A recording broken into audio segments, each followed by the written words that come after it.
Welcome to Breaking the Standard, where we are closing the communication and knowledge gap for the small business government contracting industry. I'm Aubrey Gainford, and today we have very special guest John Ferry with us. John, welcome. Thank you. Thanks for having me. Appreciate the Could you just opportunity. introduce yourself to our listeners? Because I feel like everybody should know who you are, but could you just tell us a little bit about yourself? Yeah, let's see. Thumbnail sketch. So joined the Army National Guard out of high school. One, two, skip a few. 2 years later, graduated from the Special Forces qualification course as a weapons sergeant. Came back to the DC metro area and got into GovCon. So started working at the Joint IED Defeat Organization contractor back in the day, doing integrated planning team stuff. So kind of rapid acquisition. Went from there, did a trip to Afghanistan, came back, did 5 years in the Pentagon doing PPB&E. So built some POMs and some budgets, did some execution work. And then from there, I spent 8 years at DARPA as a contractor supporting technology transition efforts, specifically in the special operations portfolio. While I was there, I bought the GovCon company that I was working for. So my wife and I fully bought out the company, full leverage buyout work.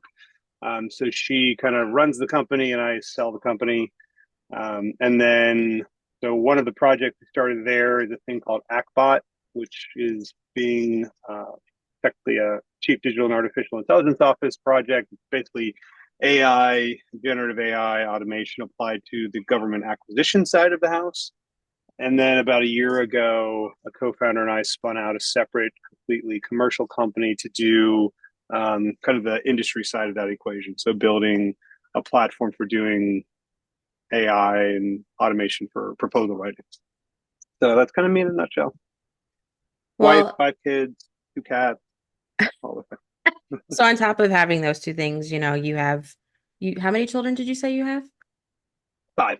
Oh my goodness. Okay, that's a whole other conversation.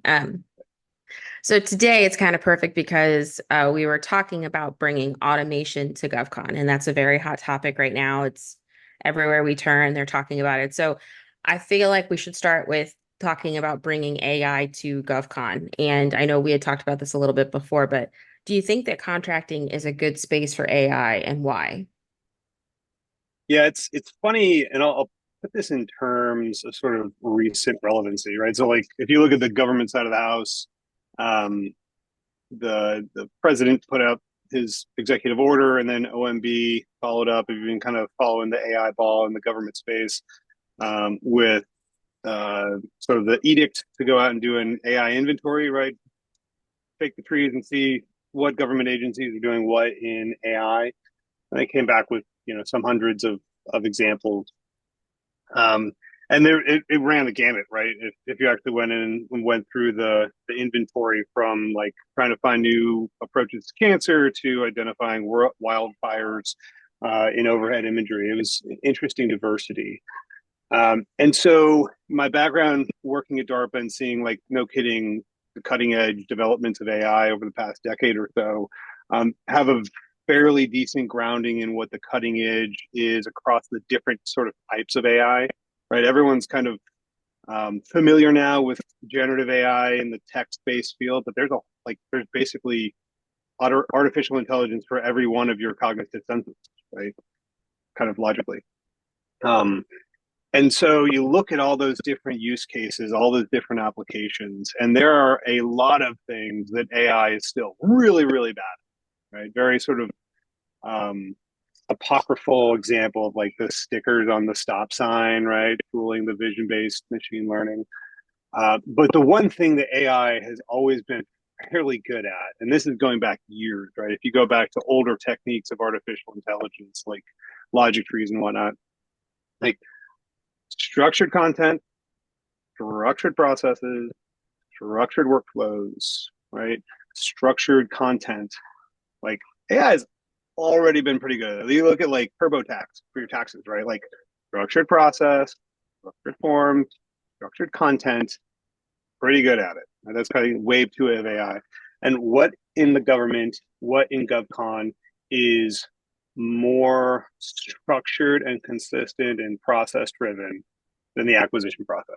I don't think it gets more structured than that, right? So long way of answering a short question, but like, yeah, there are few problems that are as perfectly suited than like selfish opinion, but like there are a few problems in the government and in GovCon that are as well suited than the sort of full stack acquisition process, in my Now, opinion.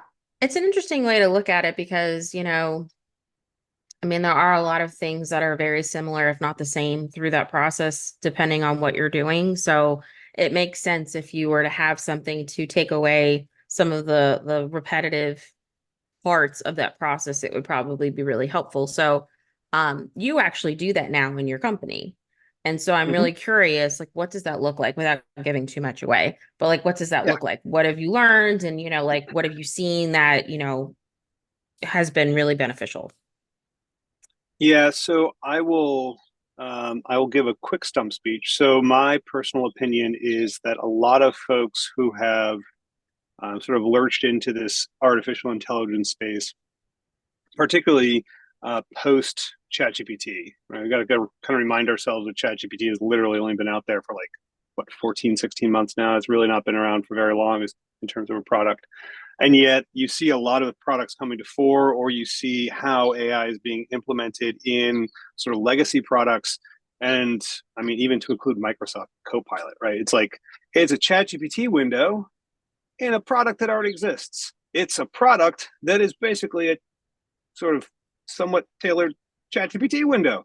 And I just, from a product perspective, that is just a really like low grade experience.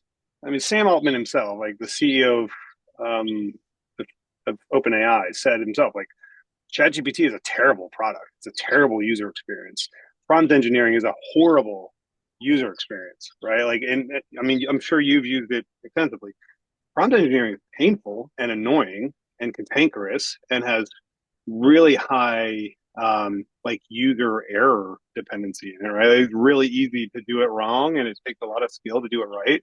Like that's not a good experience. And so I think a lot of folks kind of rushed into like, oh, we've got to do something in AI. So this is like the minimum threshold. Like if we just put a chat window in our thing, like that's we can at least say we've done some AI stuff. And then hopefully they're doing what's right, which is more deeply embedding the the benefits that it provides into their product. So the user just does their sort of workflows and the AI stuff kind of happens magically. And that was one of the big things that we recognized early on in developing, userogue.com was like proposal writing is a process, right? Whether you want to use the Shipley method or some modification thereof, like everybody does the same thing. Everyone uses color teams, right? There's the shredding, the compliance matrices, and like the color team reviews and all the teamwork stuff. So when we were initially designing the platform, um, we just started there. We're like, hey, we're not going to reinvent this wheel.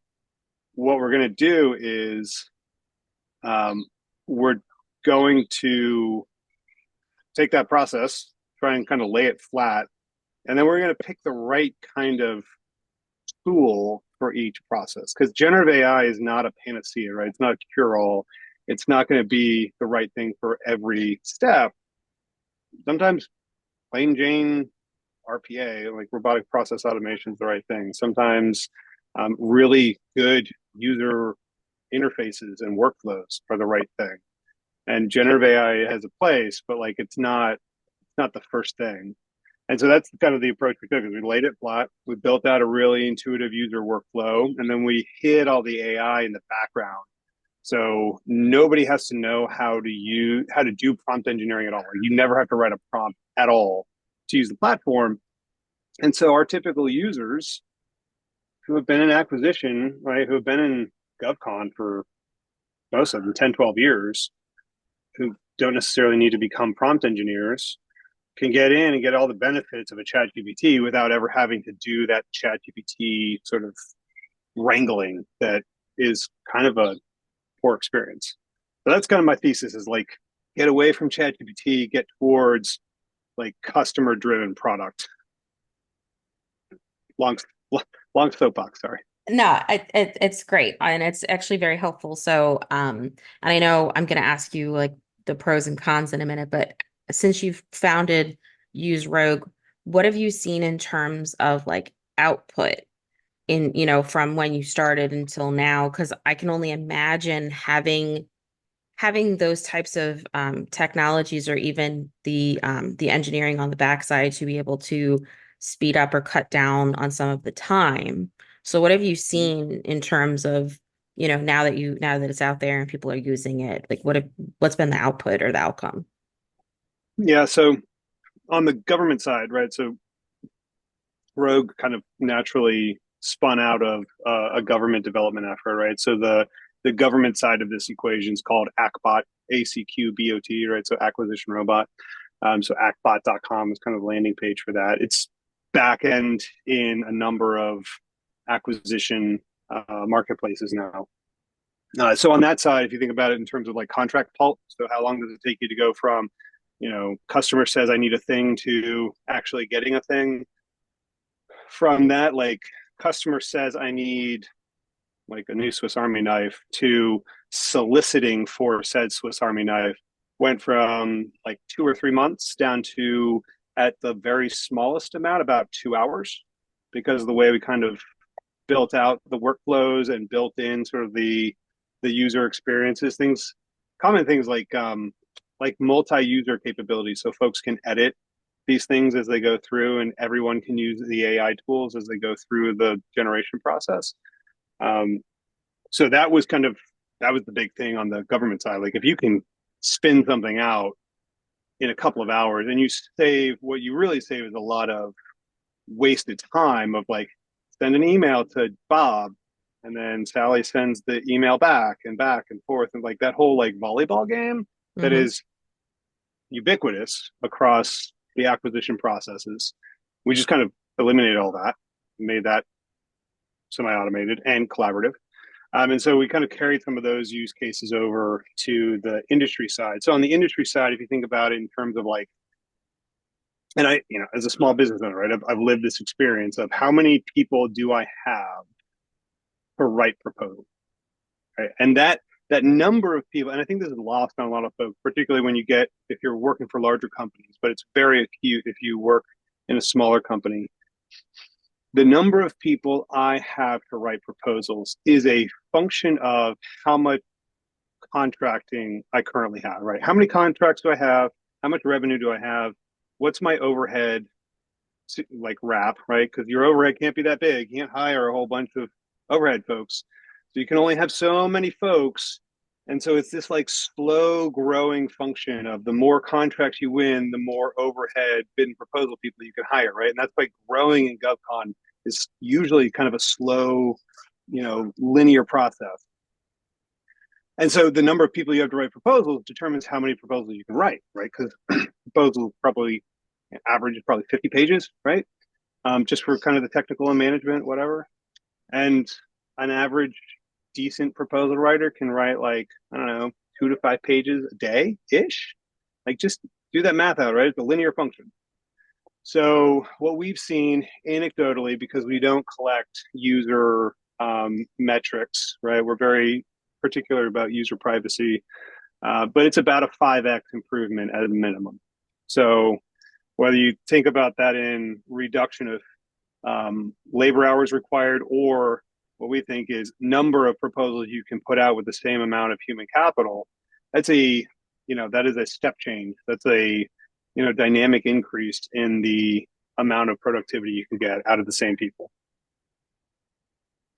I don't even know what to say. The fact that it could take that short amount of time on the government side to get a solicitation out is just, I mean, I thought you were kidding. I mean, I can't even imagine that.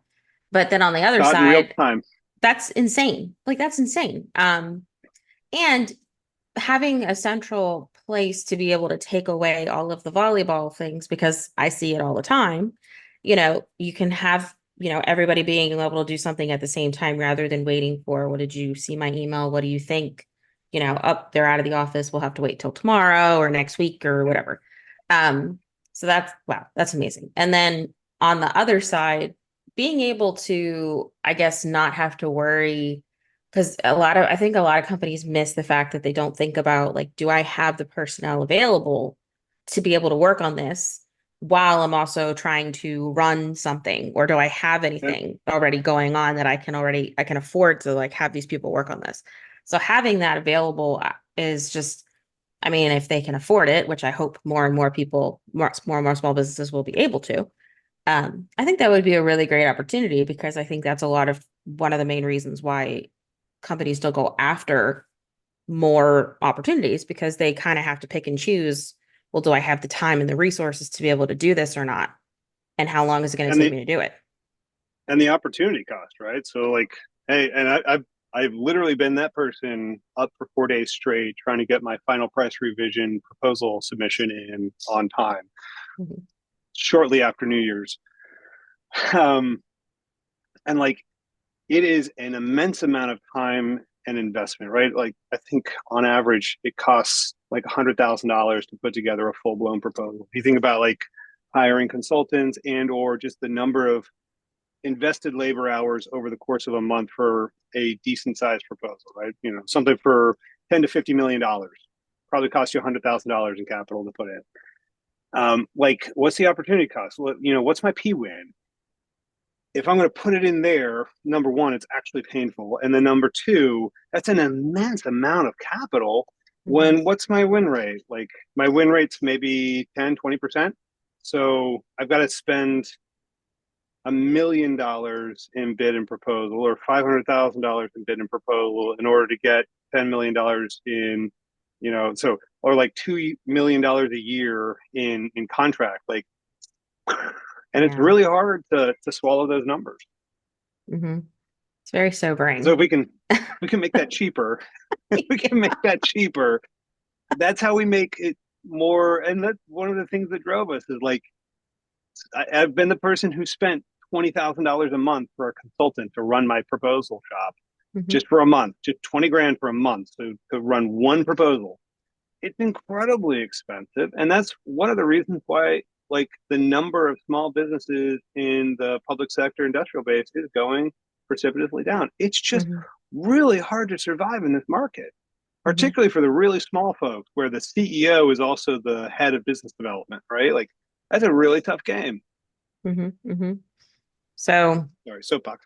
that sounds like a really big pro, which leads me into my next question for you is what would you say are like the big pros and the big cons when it comes to using AI in GovCon? It's hard. So I'll say that there are a lot of perceived cons, and I'll call out a number of them because you got to be honest, right? You got to be upfront with stuff. Hmm. So the number of cons, the number one upfront that is 100% legitimate is, and speaking for the little guys, the large prime contractors, right? The big folks, the Accentures, the Lockmars, the Boozes, right? They are 100% adopting this technology. It took them a little while, and I know this firsthand. It took them about a year to start picking up. And right now, most of them are going through the sort of evaluation and deciding process of which platform they're going to go with, right? They're doing their market research and procurement processes. So because they're big and slow. But they are 100% going to use it. And those folks already have proposal machines tuned to churn out proposals. So you think about like they have 1,000 people writing proposals. They can 5x that capacity with their process flows. Like comparing that to what small business is going to do, like there's no way I can stop that, right? I can't not sell to a company if right that's non-competitive. Um, so that's con, right? There was a lag there where small businesses had a leg up because they could just adopt these technologies faster, and those who did have seen the benefits. Those who are still kind of lagging are going to end up going to guns with large primes that have more optimization capacity. That's a tough one. Um, there is a perception or a potential that AI is going to write stuff in proposals that the company can't do, right? This is the number one thing I hear from professional proposal writers, and potential government folks, right? So if you hear folks, um, and I say, like, yeah, that's 100% true, completely valid, perfectly fair. That is a fact. So is the legacy example of I can pay for someone who already wrote a proposal. Right? There's plenty of them out there. You can go find them on the Google. And or I can hire a tech writer and a a proposal writer to do exactly the same thing, and I can pay a human instead of computer. So really, what you're saying is that I've lowered the cost barrier to write a garbage proposal, and so yeah, that's true. But have I created the opportunity to write a garbage proposal? No, that's always been there. And so I think for those, and what I think we'll see more of, I'd be interested in your input from the government side. Like, we're going to have to get more personal. We're going to have to do more oral presentations. We're going to have to do more in-person presentations. You're going to have to actually get to know your industry. I'm sorry, but not sorry. If AI forces us to get more human than we have over the last 20 years, I think that's good. And if AI can remove the, process, bureaucracy, garbage that none of us want to do, right? All the like creating papers so we can transact. And we can offload that garbage to an AI, and we can focus on meeting each other in person, sharing a cup of coffee and getting to know each other, which is what we all purport to want to do. Like, I think that's a net benefit. So like, let's look at the silver linings here and let's start leaning in on those things. What that's going to take is for us to actually do those things, right? We're going to have to say like, oh, hey, I have more time because my pulse has been driven down to 2 weeks instead of 2 months. Now I have time to actually go talk to industry, right? Rather than take a 4 day. Like on the government, like on the industry side, like, oh, hey, it didn't take me a month to write this proposal. It took me 2 weeks. So now I really am going to go to that industry event and talk to my government counterparts, right? Like we have to do that proactively, and we have to be honest with ourselves about that. So that's number two. I would say number three is it's either going to make us lazy or lose jobs. So I have heard folks say like, oh, if you start using AI, you're going to start getting lazy. We're going to lose the art of proposal writing, all of these things. That is akin to providing us a calculator, enabled us to learn how to do math, or giving us Google Maps enabled us to forget how to do directions and figure out where we're going. Is that valid? Is that fair? To a certain degree, maybe. What I'll say to that is using kind of the Google Maps example is like I'm able to get to places now that I could never find before. And if I go there 10 times with Google Maps, I can now get there without Google Maps. Whereas before, I would probably get lost half the times I got there.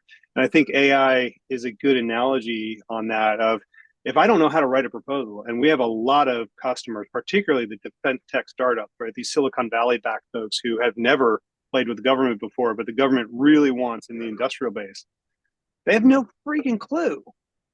They haven't got an idea how to write a proposal. But if the platform can help them and walk them through it, right, they can give them the guardrails, the bumpers on the bowling alley to help them write a proposal the first time, the second time, the 10th time. By the 10th time, like they're actually probably not that bad at it. And so they've been able to sort of self serve that learning process and collapse that learning curve much faster and much less expensive, which again, I think is a net benefit. You gave me a lot to think about. Sorry. I may or may not think about these topics a lot.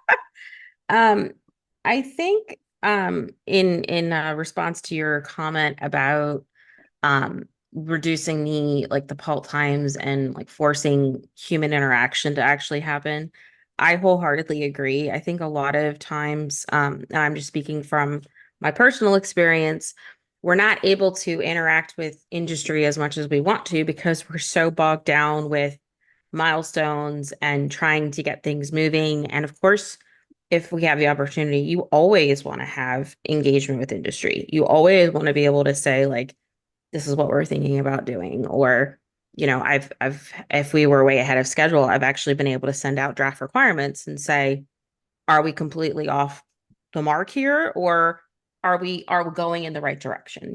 But so many times we're not able to do that because the time frame is just unrealistic. And we have reviews and all of these other internal things that go into the process, so we just can't do that. So if that got taken away and got reduced, I do think it would make a big difference to meet people face to face. Because and I forget who I was talking to on the show about this, but at the end of the day, it's, we are working in contracting, but it's all people. Like Hmm. we're dealing with people. So I Yeah. feel like if I get a chance to know like who you are, what you're doing, what you're about, and that's why I like orals. I think oral presentations are really great because I can kind of get a better idea of like who you are, what you're about, and if you know what the heck you're talking about in a very Yep. short period of time versus what I'm interpreting from what you wrote to me. So I wholeheartedly agree with that. You kind of talked a little bit about what I was going to ask you next. So I'm kind of interpreting from what you're saying that the concern around AI taking people's jobs is kind of like I see why people would be fearful, but at the same time, I don't really think it will take people's jobs. That's kind of what I'm inferring from what you said. So do you think there's a valid concern, or do you think that those are just the people that are like, oh my God, they're going to take my job? Like I don't really do anything anyway, so now they're gonna replace me. Like, Yeah. So I think, I think so. If you go back in history, right, you go back to like the 1800s with the Luddites in England, right, when the steam power was coming to the looms, and folks got scared that like, hey, they would no longer have a job because they were looming things by hand, and they actually went and like destroyed the steam engines, and like that sort of dynamic has come about basically to every sort of technological epoch that has a potential to disrupt human capital in production, right? Like you go back and look at the introduction of the desktop PC versus typewriters. Like typists thought they were all going to lose their jobs. You look at like the internet and access to information. Like you can go back and there's a number of these sort of um, these periods.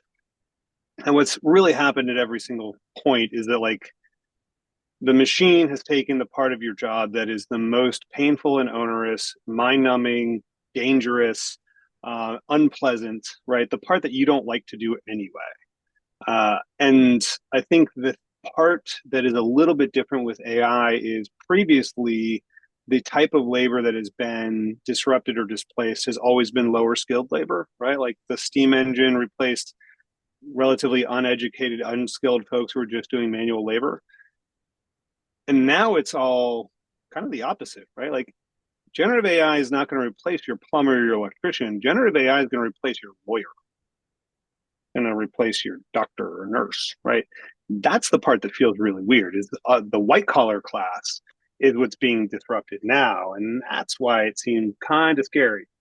We're kind of comfortable with machines taking over manual labor, but man, now it's taking over this cognitive labor. That I don't. And DC is full of knowledge workers, right? Like they literally call themselves knowledge workers. Well, now there's something that has all your knowledge. But again, I'll go back to Pult and the acquisition process and all the processes that are there. There are so many processes on both the government acquisition side and the industry bid and proposal side that are just mindless. Like RFP drops. Okay, what are the first things you do in the first 24 hours? Well, I'm going to read the whole RFP so I understand it, all 150 pages of it, and I'm going to comb through section L&M with a fine tooth comb, and then I'm going to start building out an outline. And while some other poor schmuck builds a compliance matrix, and we're going to start trying to grind towards the pink team draft. So we can do color team reviews. Like the majority of the first like 48 to 72 hours of that work is like mind numbing, right? It's control F work the whole time. It's copy paste work between PDF and Excel, and formatting work with margins and font sizes and font, like it's painful work. It has no creativity, requires none of the frontal lobe. It has zero value for what you're actually delivering, It's all about being in compliance and making sure you don't miss a comma or a period here or there, or your margins aren't off. And like all those little nitnoid things that get people DQ'd, right? We become like OCD about all this stuff because it matters, right? Because your font size can't be off, or else you get DQ'd and you waste $100,000 for nothing because you guys on the government side are so pedantic about it. And that is the stuff that like painful, grinding, mind numbing, zero value, zero cognitive level of effort work. That is what AI is going to take. Because at the end of the day, I don't care if you're proposing services or a hypersonic missile, the what you're going to do and how you're going to do it matters the most. And that's ultimately what the government wants to read. And likewise, on the industry side, all of the like form letter stuff and all the, the boilerplate language you all have to slap into all of the solicitations matters a whole lot less than like section C, right? Like just tell me what the statement of work or the PWS or the stew or the sour, right? Like just, just cut to the fact, Jack. And so that part is always going to be done by humans. That's where the value is.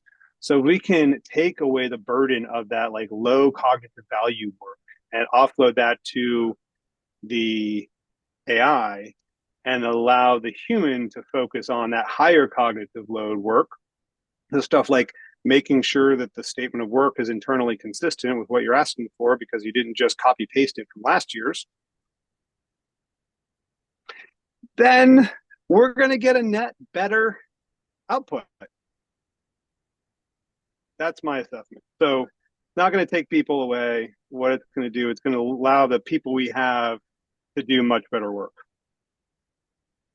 I really like that. I like looking at it as, it's taking away there's a lot of administration that is in GovCon that people don't see on either side of the house. So being able to take all of that away and being able to focus on bringing, higher value and quality to what you're doing, I think would be a really great end result of what we could do with this. So I'm really curious to see because, the government's always usually behind. And so, we're still waiting in certain places to see where it's going to pop up and have training and, all of those things that's coming. And I'm still waiting to see when they're coming, because I haven't seen them yet, but that's okay.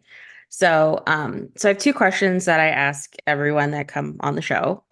If there's any advice that you would give to the small business government contracting industry, what would it be?